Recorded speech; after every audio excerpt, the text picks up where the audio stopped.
Vamos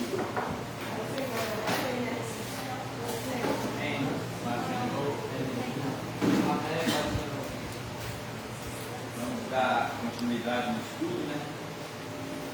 A palavra de Deus. A lição é a número 6. Uma igreja não conivente com a mentira. É o terceiro estudo do mesmo tema, né? E muito importante, porque fala a respeito do que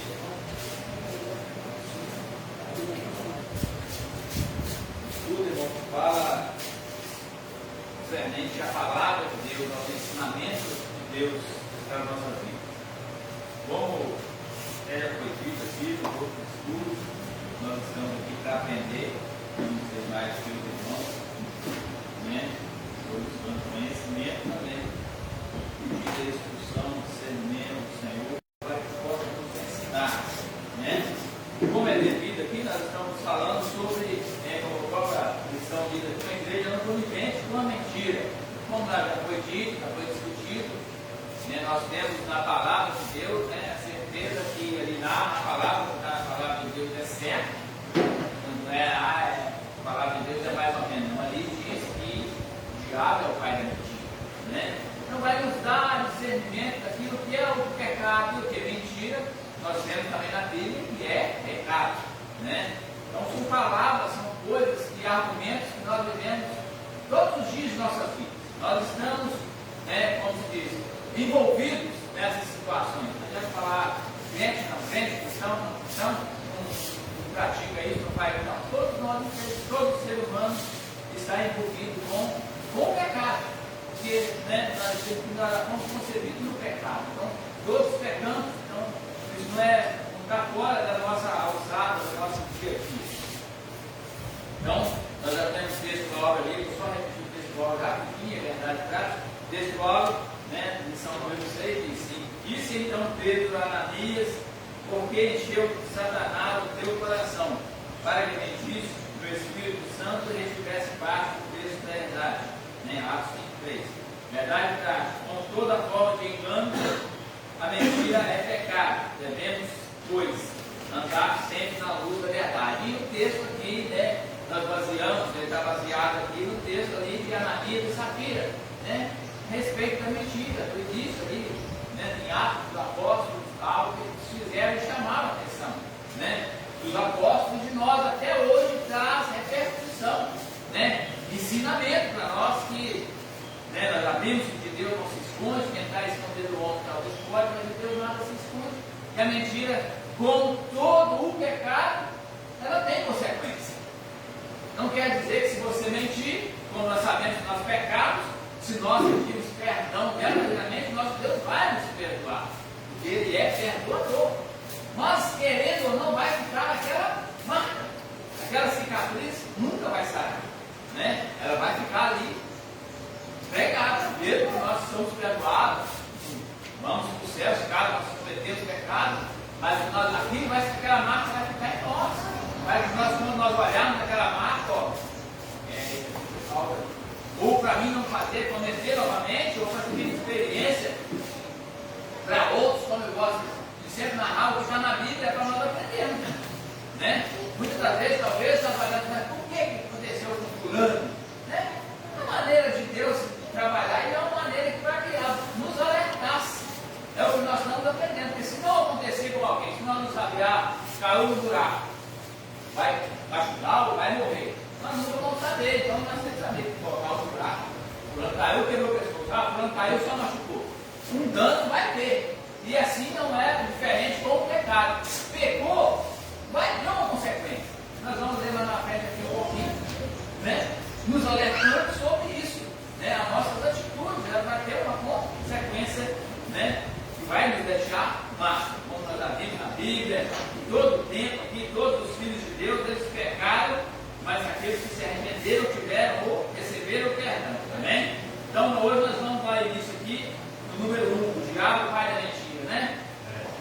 Só ler o título, não leu nada, não. Então vamos ler então. Então, o diabo, o pai da mentira, número 1. É da natureza satânica, mentira. É da natureza satânica. A Escritura afirma que Satanás induziu Ananias a mentir. Diz: então, Pedro, Ananias, por que encheu Satanás o teu coração? Por que encheu Satanás o teu coração? Né? Motivado pela cobiça, pelo desejo de obter lucro fácil, Ananias deu lugar ao diabo, que levou a mentir. Jesus já havia afirmado que o diabo é o pai da mentira. Satanás está por trás de toda mentira e engano. O apóstolo Paulo viu esse espírito de engano quando enfrentou Elimas, o mágico. O diabo será sempre mentiroso, nunca burlará. Então olha o que é a natureza satânica, a natureza do inimigo. Então, irmãos, é algo que isso nós precisamos estar vigilantes. Porque todo pensamento, né? Porque talvez você vai esperar assim, o diabo vai chegar e falar assim, ó, assim, né? Cara, faz isso, mas aqui não é. É tudo aquele pensamento que vem da nossa mente para maquinar o mal, é pensamento do diabo. É, como diz o quê? A armadilha do diabo. Como que eu vou falar? É a indução, de nos induzir ao que? Fazer um erro. Então aqui, ó, vou tentar a palavra, não achei ela, vou achar que é o capítulo ler novamente. A Escritura afirma que Satanás induziu Ananias a mentir. Disse então Pedro, Ananias, por que encheu Satanás o teu coração? Motivado pela cobiça, pelo desejo de obter lucro fácil. Então, esse desejo, quando normalmente nós, quando pensamos em ter um lucro fácil, ficamos atentos porque já é obra do maligno. Porque todo lucro é difícil. Todo lucro, você ganhar dinheiro, você tem que trabalhar. Aí vou generalizar, porque aí tem um lucro mais fácil. Tem uns que trabalham sentado no computador, tem outros que trabalham na enxada, puxando. Então, né, não estou falando nessa questão da motivação. O lucro fácil, é o engano. Né? Tentar induzir o outro ao erro. Fulano tem pouca leitura. Eu vou chegar com essa nota de 10 e falar que ele vai trocar numa de 20, que a de 10 vale mais do que a de 20.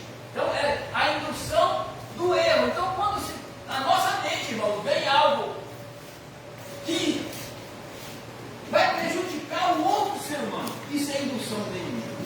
Isso é indução do Satanás. Isso é a armadilha dele para nós. Aí nós vamos começando, nós temos um ditado, passei a perna no fulano, né? Toquei o burro pela égua, desde a égua valia 20, quando o burro valia 10, aí eu falei valia 30. Então nós só passei a perna no fulano. Já viu ouvido mais antigamente na roda? Passei a perna no fulano, troquei um bezerrinho pelo garrotão.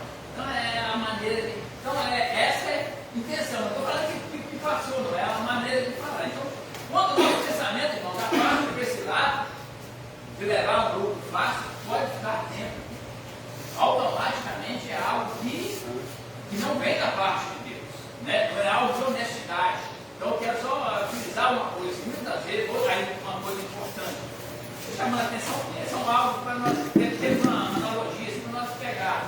Primeira coisa, o meu carro, eu estou com o meu carro, aí eu vou vender meu carro para o pastor.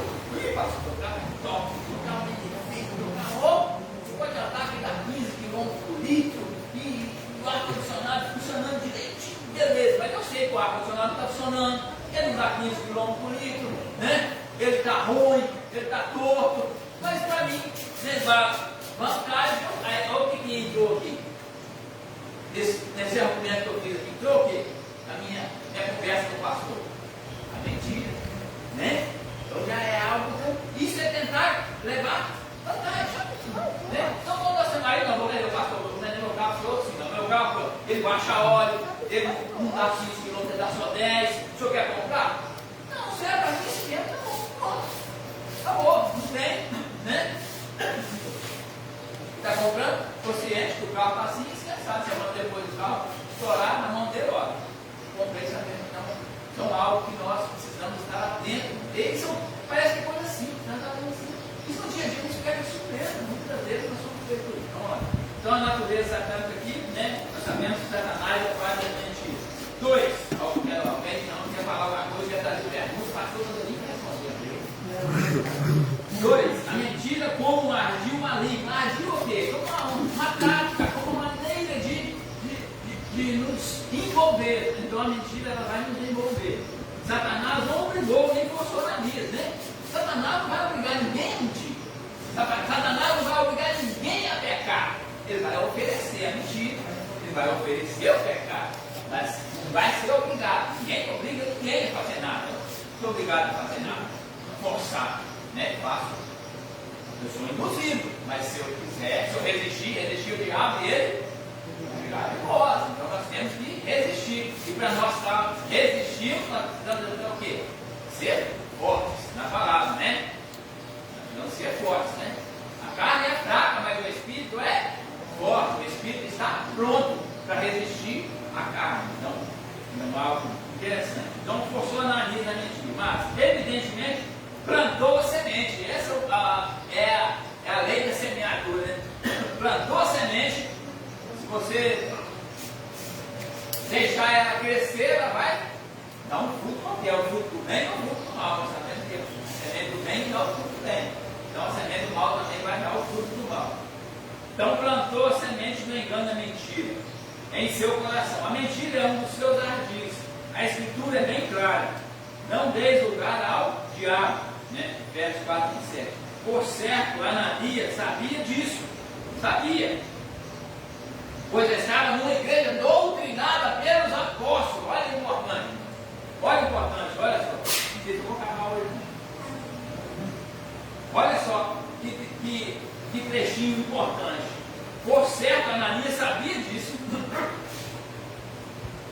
pois estava numa igreja doutrinada pelos apóstolos. O que os apóstolos estavam vivendo naqueles dias, irmão?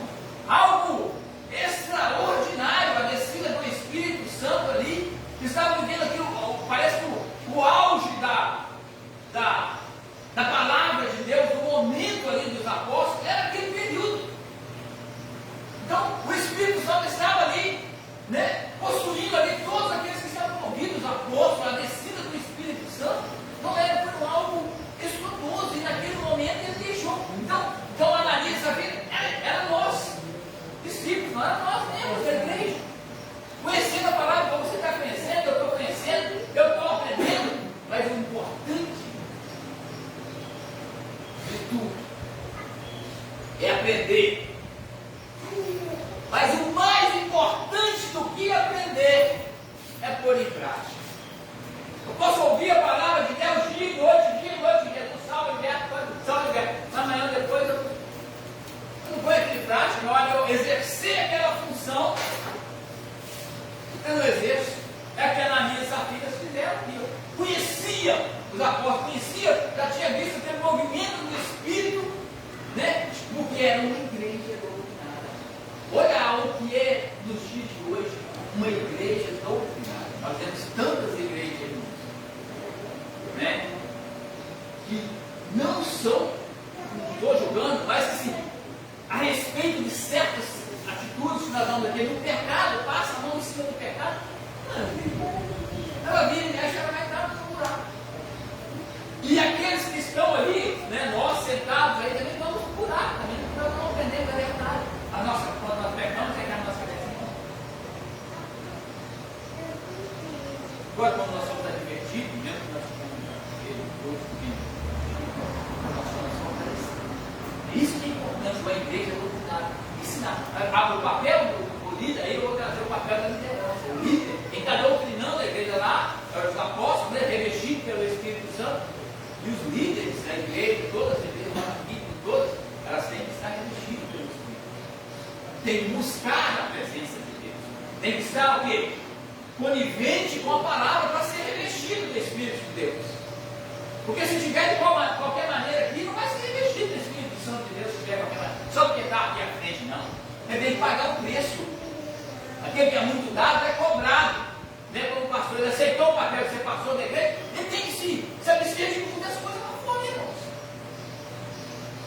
Até de mim, você que está sentado aí, tem algo que você pode fazer e ele não pode fazer.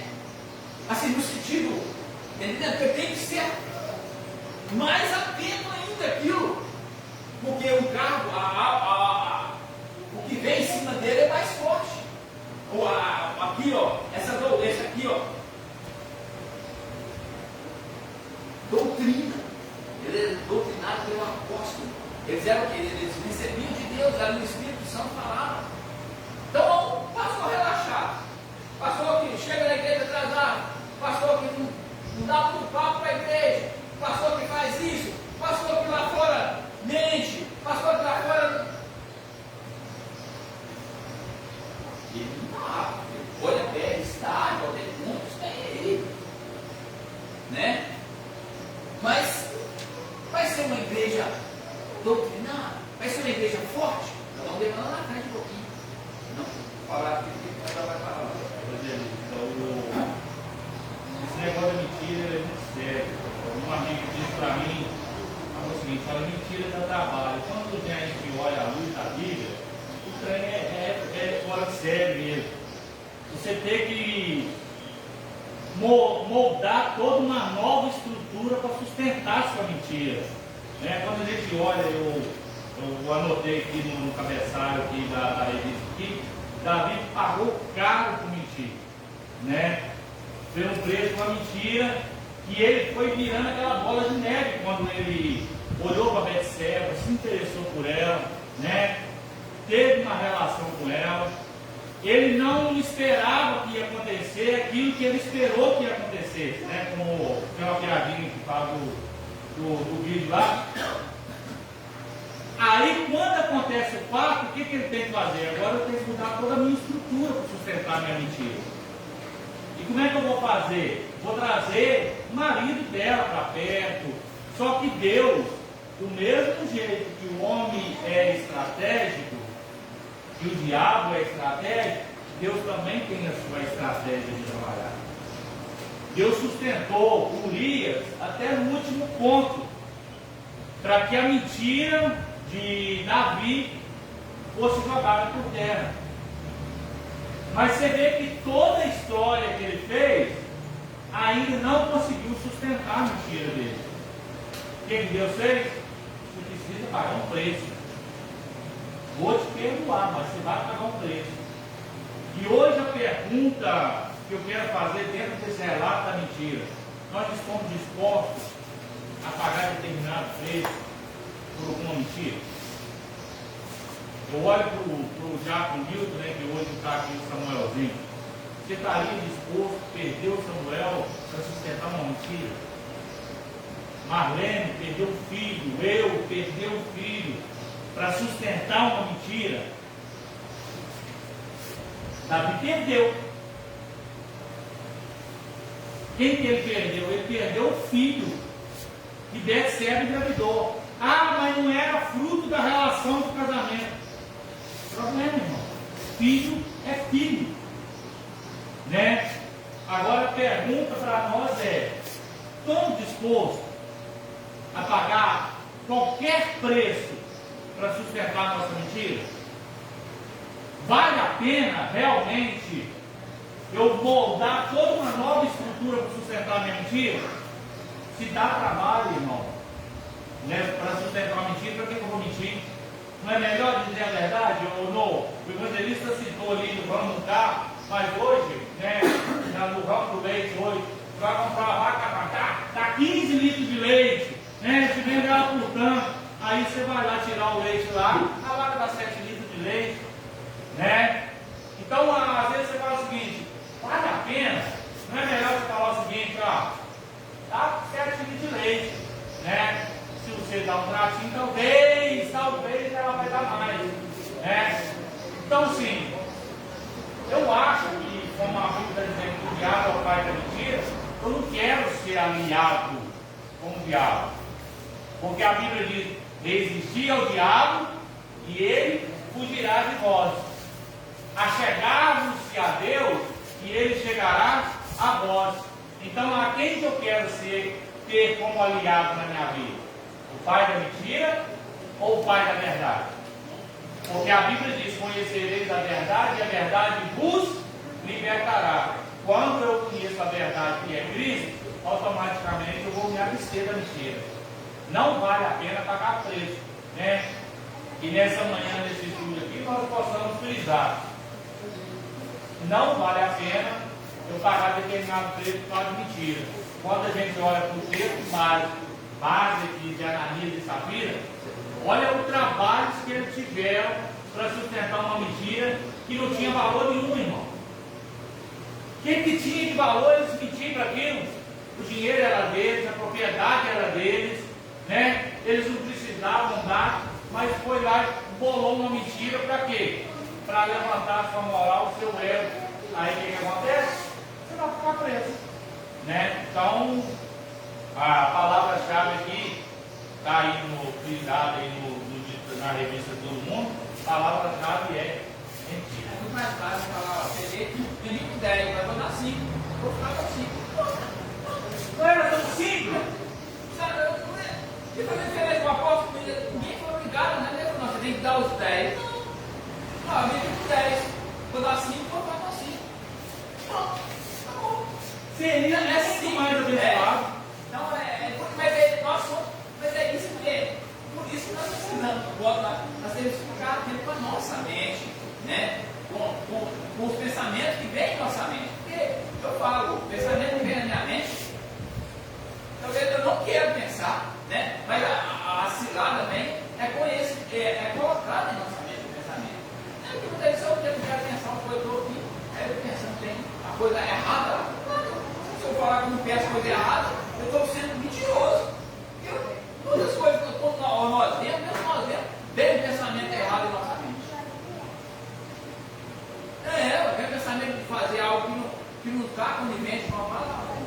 Muitas nós temos, só que nós temos que estar conscientes disso, atento a essas coisas. E não foi só a perda do filho, não.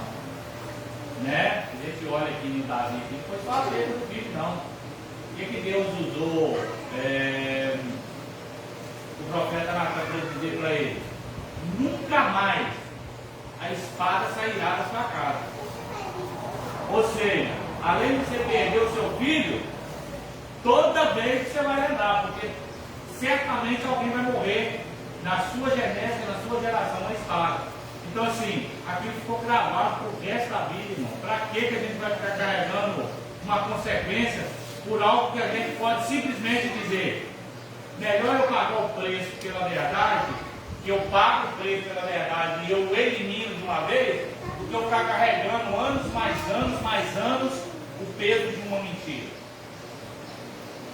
Nós estamos falando sobre mentira, mas é isso aqui, né? Isso engloba todo tipo de pecado. Não é só o pecado da mentira, não. Todo tipo de pecado vai ter uma consequência, vai causar algo drástico na nossa vida, sim. Não é só mentira, não. Todo pecado vai ter uma consequência. Amém? Irmão, quer perguntar alguma coisa? Comentar? Pode falar aí. Então eu parei aqui no. Agora eu creio. Não é. Não.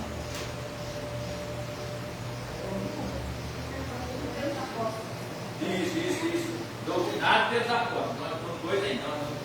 A questão, portanto, não está em não saber fazer a coisa certa, mas em subestimar o ardil do inimigo, que possui a capacidade de induzir a fazer a coisa errada. É possível que o casal tenha flertado com possibilidade de ganhar lucro e fama, fingindo estar fazendo a coisa certa. Duas coisas que não são em si mesmas pecaminosas, mas quando buscadas com intenção errada, se tornam pecado, né? 3, então. Não superestime o inimigo. Isso é muito importante. Achar que o inimigo, eu sou de Deus, o inimigo não tem poder sobre mim. Está tendo. O negócio que eu sou de Deus, o inimigo vai chegar aí. Claro, nós vamos governar, mas ele vai. É os que mais está perto de Deus, é o que mais vai dar a semente dele ali. É o joio no meio do trigo, né? O trigo está ali, agora é Deus sobre, né? O trigo é Deus, né? A semente, a trigo é a nossa semente do meio. Né? Então, Deus joga ali,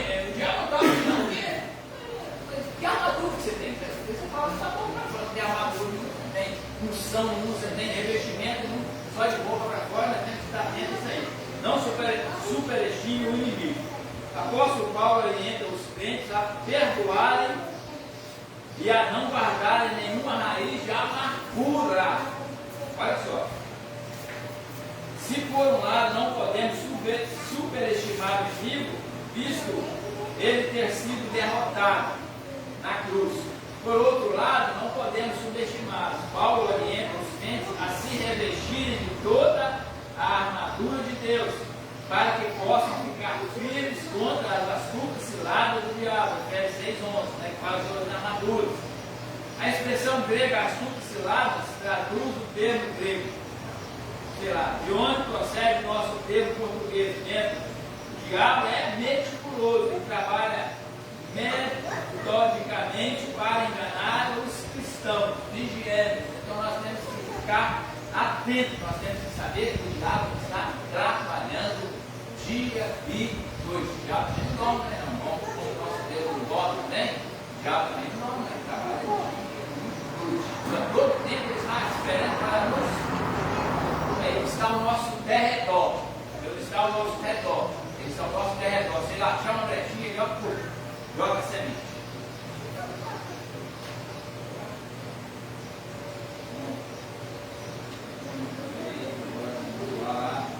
Dois aí, o cristão e a mentira. Mentir é uma escolha, né? Então mentir é uma escolha. Nós escolhemos mentir ou não. Não é obrigado, não somos forçados em momento nenhum. Muitas vezes nós achamos, não tem como foi dito. Nós temos que falar isso mentira, porque senão vai prejudicar o outro, né? Como foi dito. Senão não vai acontecer isso, vai acontecer aquilo. Nós não somos forçados, não podemos achar.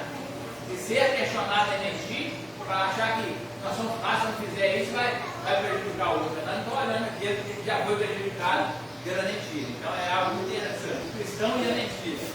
Mentira é uma escolha. Um fato fica evidente em Atos 5, 1:11. Tanto Ananias quanto sua mulher, Safira, agiram livremente na questão, envolvendo a venda de uma propriedade. Isso fica ainda mais claro quando Pedro, sob discernimento do Espírito Santo, estava revestido ali do Espírito Santo, reprova Ananias, né, por ter tentado enganar a igreja acerca do real valor da propriedade. Ananias não foi obrigado, nem tampouco constrangido a agir da forma como agiu. Tanto ele como sua esposa, que foi conivente com a ação dele, tomaram uma decisão livre. Mentir é uma escolha que envolve a natureza moral. Ora, para haver responsabilidade moral, é necessário que nossos atos sejam feitos livremente. Isto é, não estejam sob nenhuma força extrema que nos obrigue a praticá-los. Nesse aspecto, como veremos mais à frente, eles não poderiam culpar a ninguém, nem mesmo o diabo pelo que fizeram. Olha só, porque muitas vezes nós temos que falar assim, não, é culpa do diabo, é culpa do irmão, é culpa do fulano. Então aqui, como está na rádio, nem mesmo ele poderia culpar o diabo, porque ele teve a escolha. O diabo induziu, o diabo ofereceu, né? Para que eles mentissem, colocou na mente dele, mas eles eram livres, mas eles tinham a opção ainda de querer ou não. Né? É isso que nós precisamos entender. A força inimiga, ela está aí. Mas a escolha de pecar, fazer o errado, é minha e sua. Nós não somos nem inocentes em momento, nós não podemos nos colocar inocentes em momento nenhum. Quando nós agimos, quando nós já fomos doutrinados, a não ser uma criança que está ali, faz algo, ela pegar uma pedra e jogar ali no vidro, até sabe que isso vai quebrar, não é algo inocente. Nós sabemos que pegar esse copo na mão, ele vai quebrar. Né? Nós temos a noção daquilo que nós vamos fazer. Então, é muito importante, né? Nós estamos sabendo, a escolha é nossa. Nós temos essa escolha de tudo nós sabemos aqui, é nosso livre-arbítrio, querer escolher ou não. 2. atraídos pela mentira.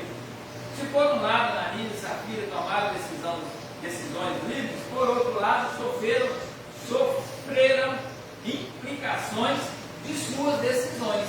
Então as nossas decisões vão trazer implicações, ou boas ou más. Então, se por um lado Ananias e Safira tomaram decisões livres, por outro lado sofreram implicações de suas decisões. E Ananias, ouvindo essas palavras, caiu e expirou. Não podemos saber o que passou pela cabeça de Ananias e Safira para agirem como agiram. O certo é que quiseram obter vantagem com a negociação feita. É possível que, ao verem os demais crentes fazendo ações louváveis quando doavam seus bens, tivessem visto o mesmo gesto como uma oportunidade de obter, além do reconhecimento, o lucro pelo patrimônio, que fora vendido e supostamente doado. Eles fizeram o que está narrando aqui, o que eles imaginaram. Nós vamos vender, não dá tanto, vamos ficar contando, vamos ficar bonito na área, deu tudo, como os outros faziam, vendia, deu tudo, não desce, chegou e falou, vendeu por tanto, deu tudo, então, ó, isso daí é top, fulano é esse aqui, é ideia, trabalhou direitinho, fez tudo certinho. Então, eles queriam levar uma vantagem de tudo, no dinheiro e no nome também, ser exaltado também. 3. Mentir tem consequências. Ao agir assim, Ananias e Safira não pensaram nas consequências de suas ações, mesmo fazendo parte de uma igreja pentecostal, onde os dons do Espírito Santo estavam em evidência. Se expuseram a uma ação mesquinha quando resolveram mentir, não somente aos apóstolos,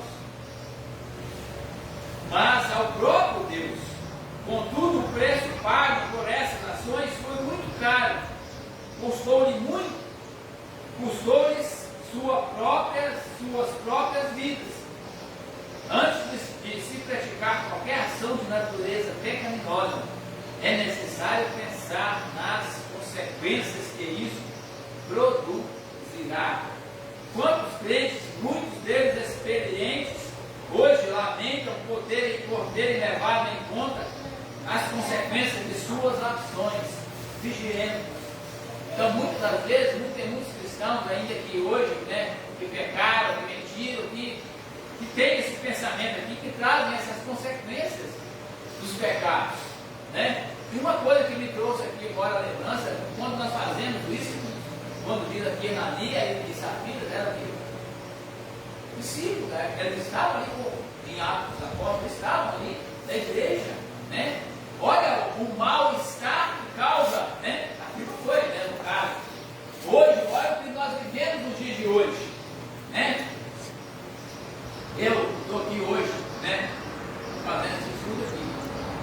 Aí eu saio lá para a rua e começo a falar mal do outro, a mentir, aquele fulano lá, além de causar consequência para mim, vai causar consequência para Deus, diante de Deus e para a própria igreja. Mas aquele fulano lá, andeu da frente lá da igreja, aquela igreja ali não fala nada não, aquela igreja ali não tem Deus, eles falam que aquela igreja não tem Deus não, porque está lá, falando, mas está aqui fazendo isso. Olha o testemunho que se dá quando nós fazemos algo relevante daquilo que está ao contrário da palavra de Deus, daquilo que nós aprendemos. Aquela opção que nós aceitamos Jesus, quem é que você aceitar Jesus? Ninguém foi que você aceitar Jesus. Porque todos que estão aqui, ninguém foi obrigado. Então nós temos que levar o nome de Jesus lá fora como um nome santo. Com o nome do quê? Do Filho de Deus, do próprio Deus. Agora, se nós testemunhamos lá fora, que nós estamos aqui aprendendo, nós chegamos lá fora fazendo tudo ao contrário, que testemunho nós estamos dando. Isso traz consequência para mim, para a igreja, para todos, para outras pessoas, o nosso testemunho de vida cristã. E aqui não foi diferente com a Ananias e Safira. Olha o testemunho que eles trouxeram. Até hoje nós estamos aqui, falando sobre esse assunto.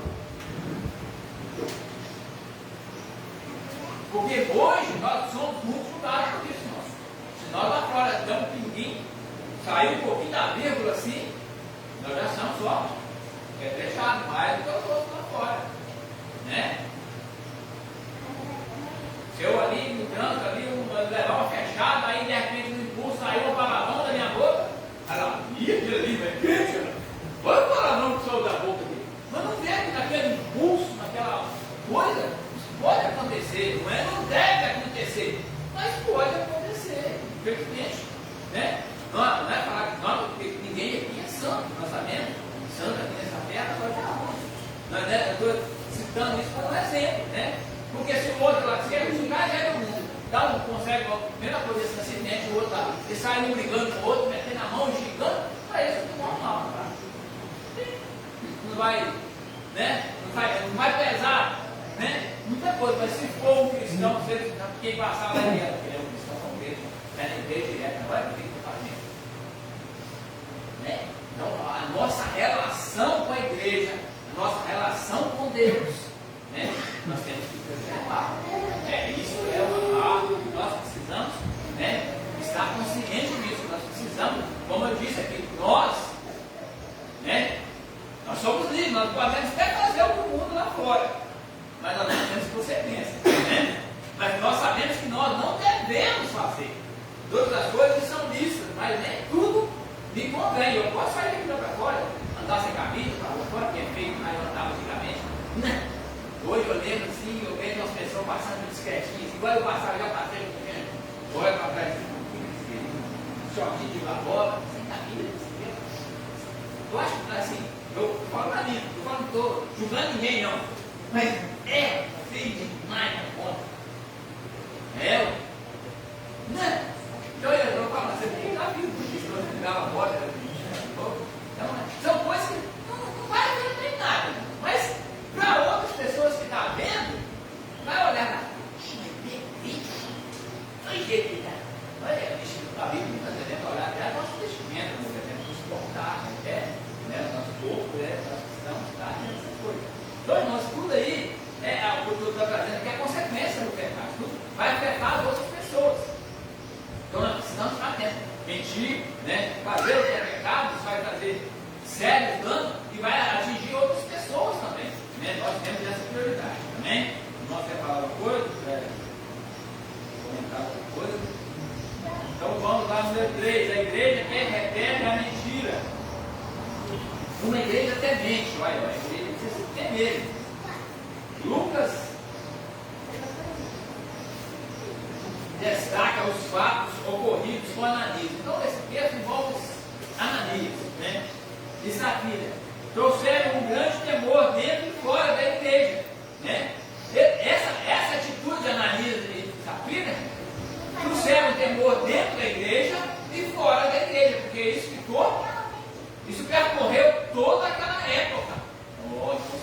Dentro da igreja, se eu mentir, você é morto, né? O Espírito Santo, né? Pode vir, mas não, então é isso, né? Trouxe um temor, e lá fora a mesma coisa. Se eu praticar esse pecado, que é a mentira, eu posso ser pego aqui, né? Eu posso ser morto, como diz aqui. Então, isso trouxe uma consequência, né? Dentro da igreja e fora da igreja, eu disse aqui. Traz consequência para dentro da igreja, o pecado, o erro de alguém que está dentro da igreja, como lá fora também. O próprio texto está dizendo aqui. Lucas destaca os fatos ocorridos na Ananias, trouxeram um grande temor dentro da igreja e fora da igreja. A palavra temor traduz o termo grego focus, que também aparece no versículo 5 desse mesmo capítulo. Muitas vezes essa palavra é traduzida com o sentido de medo. Temor é o medo, a mesma coisa que medo. Eu vou ter medo, porque se eu mentir, eu posso morrer também, sim, ó. Deus pode, levar na mesma hora, por causa do teu pecado. Então, diante do pecado. Então nós vamos, né? Esse temor é que vem. O temor, é o princípio da sabedoria. Que assim sabe, tem que temer a Deus. Você tem que ter temor, porque temor de saber que Deus é Deus, Ele pode todas as coisas. Né? Ele pode matar, Ele pode ressuscitar, Ele pode tudo. Então nós precisamos temer Ele. E Ele está em todo lugar, como Ele é onisciente, onipresente, onipotente. Esse temor nós nunca podemos perder. E quando nós estamos sozinhos, podemos pensar o que vamos fazer isso aí. E se for errado, nós sabemos que Deus está vendo. Se for certo, nós sabemos também que Deus está vendo. Então, esse temor em nós, no cristão, ele tem que estar vivo. Ele tem que estar vivo dentro de nós. Contudo, aqui nesse contexto, o sentido é de reverência, respeito e respeito, como em Atos 2,43 e outras passagens neotestamentárias. Se Deus não tivesse usado Pedro para o intento daquele casal, o pecado teria entrado na primeira igreja. Então, a raiz, o mal, ele tem que ser cortado no início. A árvore, ela tem que ser cortada no início, na raiz, deixar ela crescer, o tronco. Depois você vai ter que cortar o tronco, cortar os galhos, cortar a raiz. Se você cortar a raiz, é muito mais fácil. Ela não vai crescer, mas vai causar dano. Né? Então aqui está dizendo que o pecado teria entrado na primeira igreja. E sem dúvidas causado danos irreparáveis. Esse julgamento de Deus, além do fato de punir o pecado do casal, serviu para mostrar quão séria é a igreja de Deus. Ninguém pode agir na igreja de Deus da forma que achar mais conveniente, pensando que não estará sujeito ao julgamento divino. Me chamou a atenção aqui agora, igreja de Deus.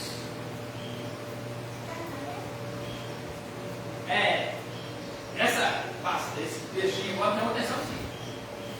Nem toda igreja. Porque senão estaria toda a igreja. No meu pensamento, né, serviu para mostrar a séria a igreja de Deus. Ninguém pode agir na igreja de Deus da forma que achar. A igreja conduzida pelo Espírito Santo, da maneira que a igreja tem ali, né, de ser conduzida através da palavra, que isso é muito certo.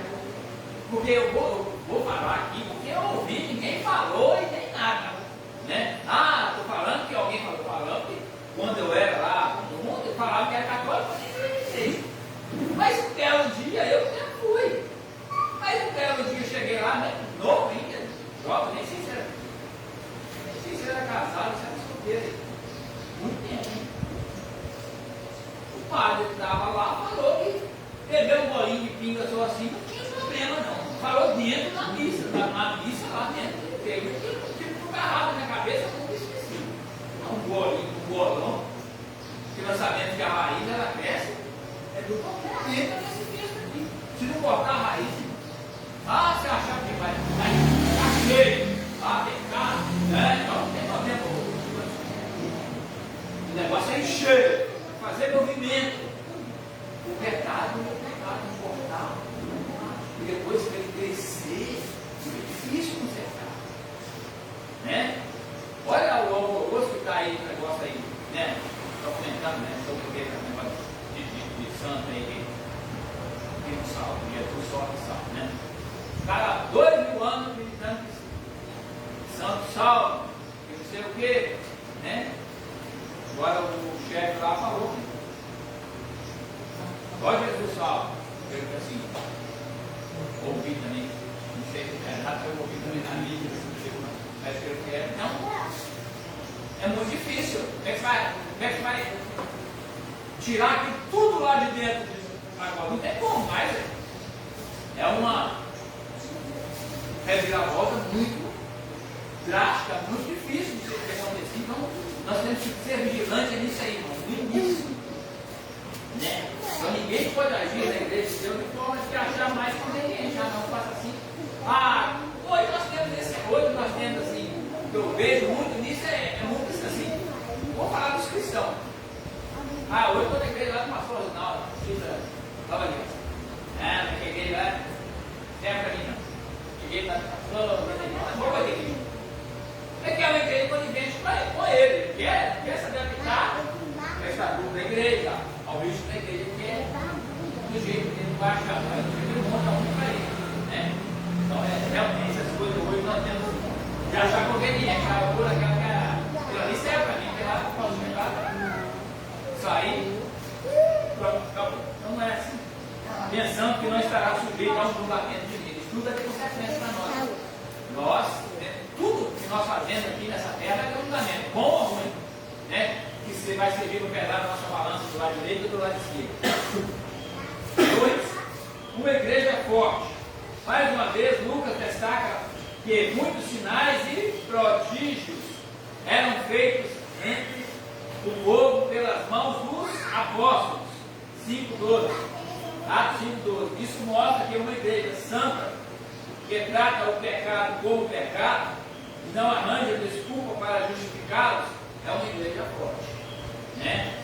A prova disso é a manifestação dos dons espirituais, que levou os apóstolos a fazerem milagres extraordinários.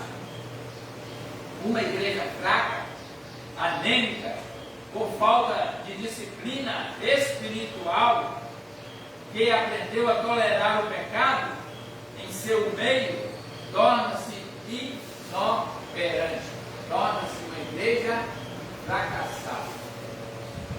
Então a igreja, ela precisa ser uma igreja forte, é a manifestação dos dons espirituais pelos apóstolos, ter milagres.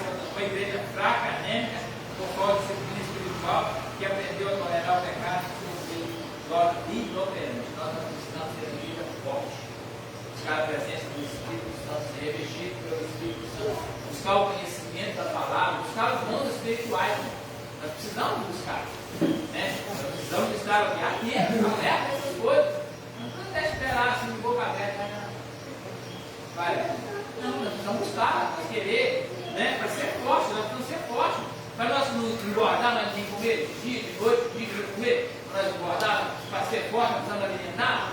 Então, para ser uma igreja forte, nós precisamos buscar a palavra, a leitura da palavra, né? O jejum, a oração, né? O tempo com Deus, buscar o que? Nos afastar do pecado, fugir da aparência do mal, estar o que? Andando em conformidade com a palavra do Senhor. Os irmãos tinham falado uma coisa? Conclusão.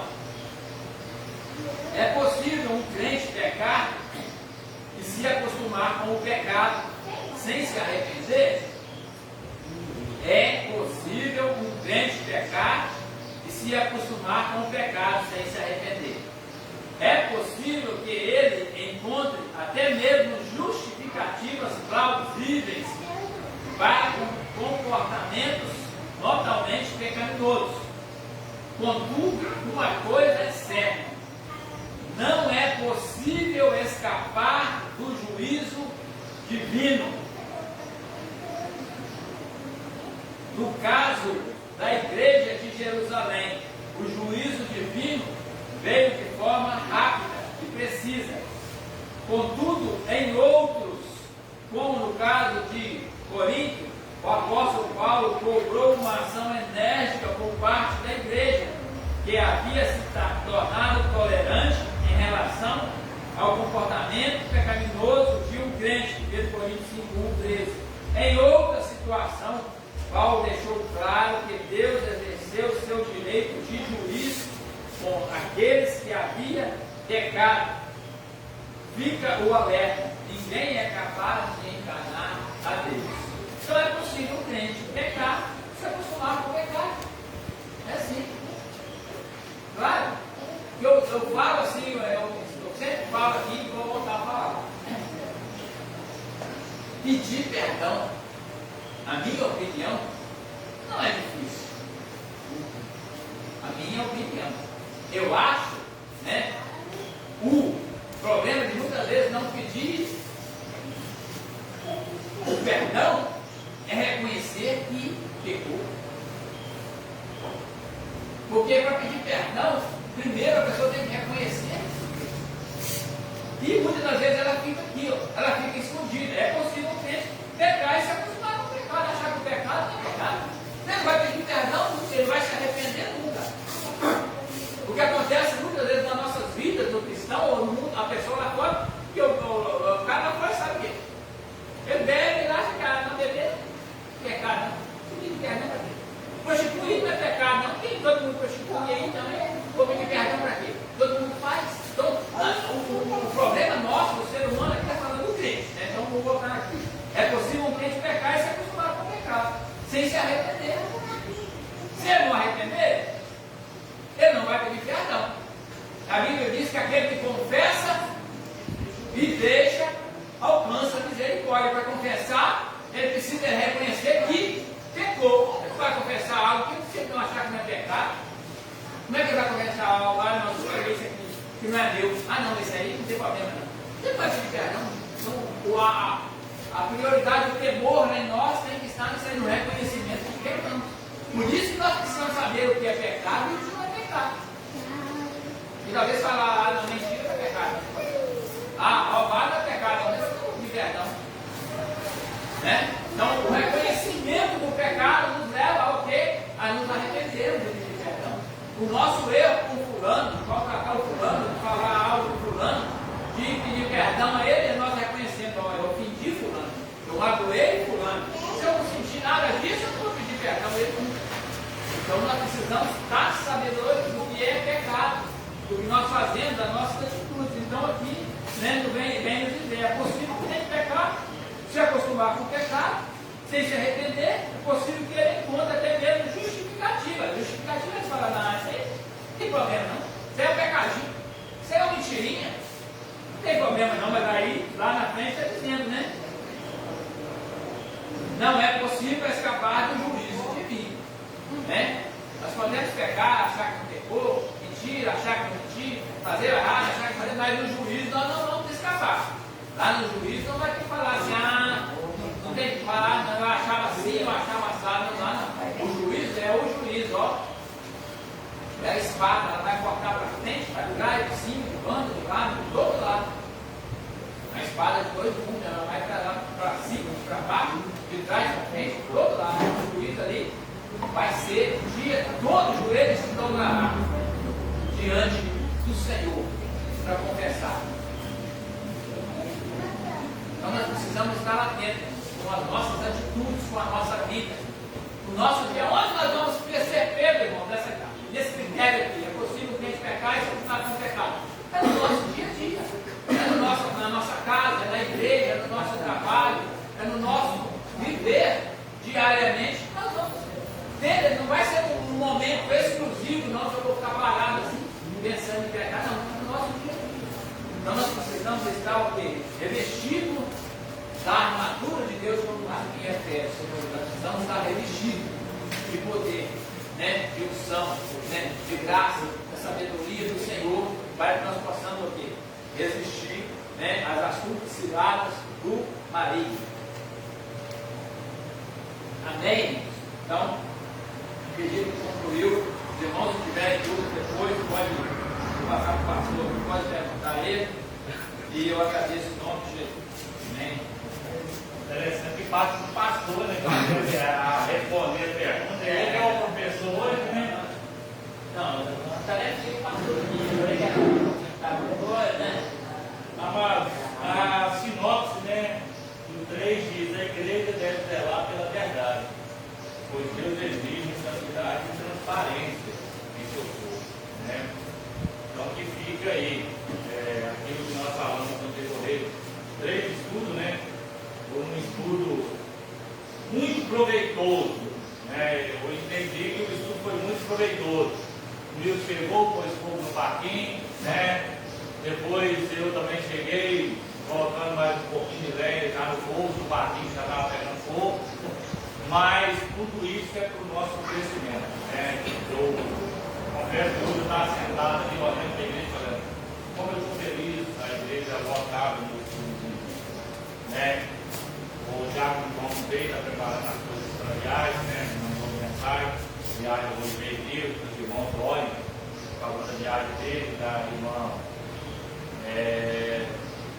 Maria Geralda, né, e o Calé, como está indo para São Paulo, os vários viagens deles, tanto indo de volta, né? É isso aí, irmão. Busque estar na presença de Deus, né? Busque falar a verdade, busque se buscar, irmão, né? Vale a pena servir a Deus, para você ter suas recompensas, né? Como 4 perguntinhas, para ver se os irmãos durante esses 3 estudos aí ficou bem afiado. Segunda lição, o que motivou Ananias a mentir? Cobiça, né? Cobiça, levantar sua moral, o ego, ser bem visto, né? Que para eles foi favorável isso, né? Ser bem visto pela sociedade, né? O que Satanás semeou no coração de Ananias? A mentira, né? Semeou lá a mentira. Então, né, Marcelina? Não é verdade? É verdade. Semeou a mentira, né? Que eles ficou ali achando que era o melhor, né? Olha lá, o Satanás não obrigou nem forçou Ananias a mentir, mas evidentemente semeou a semente do engano, né? E da mentira em seu coração. O que fica evidente em Atos 5:1 ao 11?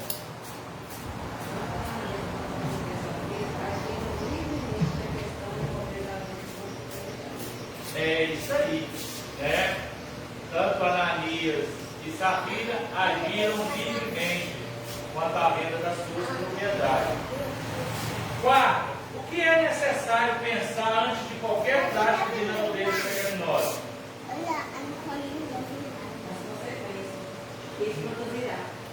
Nas consequências, né? É o peso e medidas.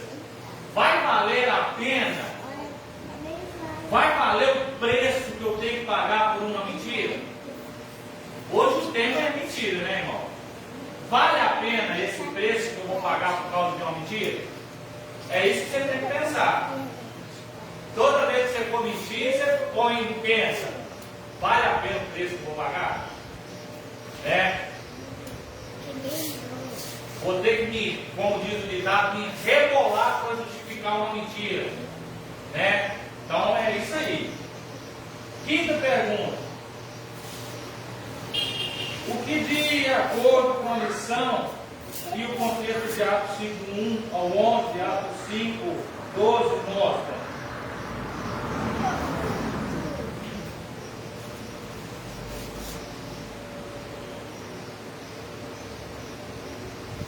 O que mostra? Sentido, medo. Sentido, medo, mas é outra coisa. Uma igreja que ela trata isso, ela é uma igreja o quê? Uma igreja que trata a mentira, trata o pecado, ela vai demonstrar que é uma igreja o quê? Cheia de temor, mas eu quero mais ainda. Uma igreja santa, mais uma igreja forte, né? Vai mostrar que é uma igreja forte. Amém, irmão? O próximo estudo, né, irmão Ludmila, uma igreja que não teme a perseguição. Né? O próximo estudo também é um estudo bem polêmico, né? Um estudo que traz crescimento. Você precisa entender também. E se você teme a Deus, você tem que estar disposto a dizer: eu não temo uma perseguição, por está. Nós estamos vivendo os últimos dias onde a igreja, hoje no Brasil, ela não é tão perseguida, mas que lá vai ficando a perseguição em cima dos cristãos. Amém, meus filhos? Quer uma coisa para nós? Dona Sandra. Quer comida, Sandra?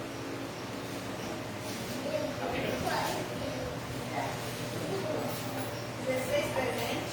16 presentes. 13 falta. 13 falta. 17. Aí, tá vendo? Atingimos uma média acima de 50%. Olha o quanto isso é valoroso.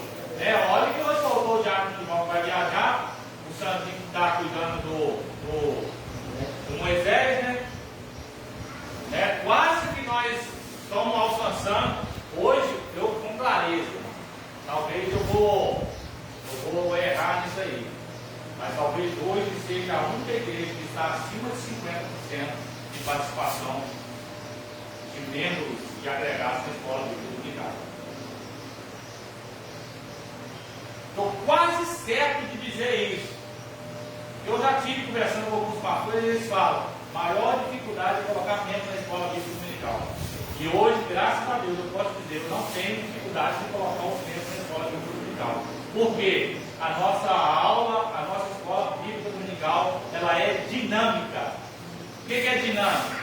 Não é só o evangelista que vai dizer, não é só a Ludmila que vai dizer, não é só eu que vou dizer, mas toda a igreja vai ter uma participação no conjunto para nós chegarmos em uma coisa. Que nós possamos, a cada dia mais, buscar isso, estar na presença de Deus na escola bíblica dominical. Por quê?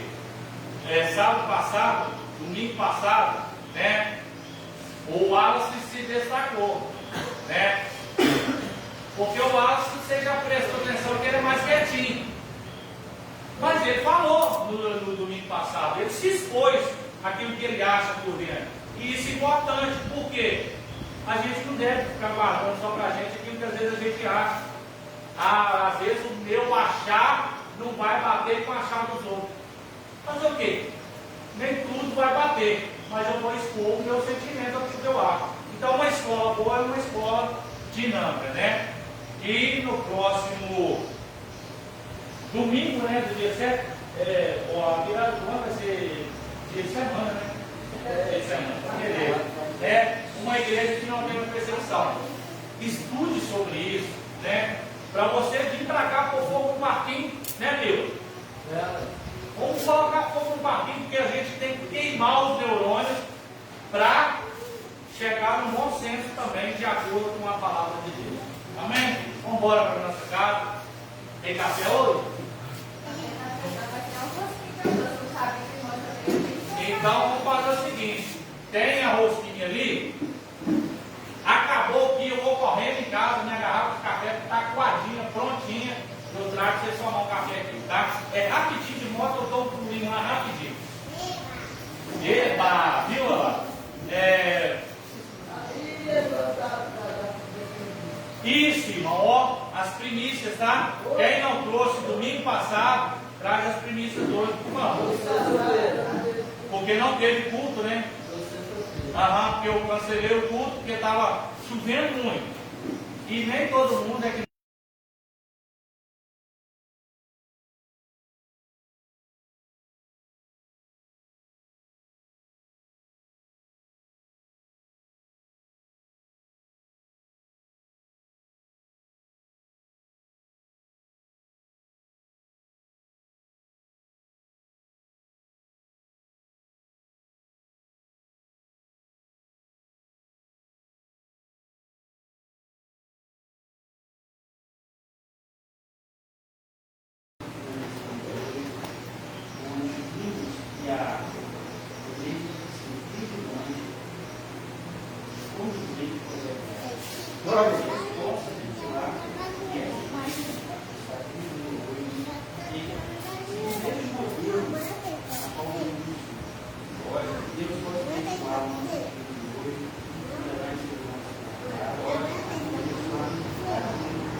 o amor de Deus Pai, a graça e salvador do Senhor Jesus Cristo, a todos os consolações do Espírito Santo, ele com todos, não só hoje, mas para todos sempre. A igreja comprada no sangue do Senhor Jesus, diga amém.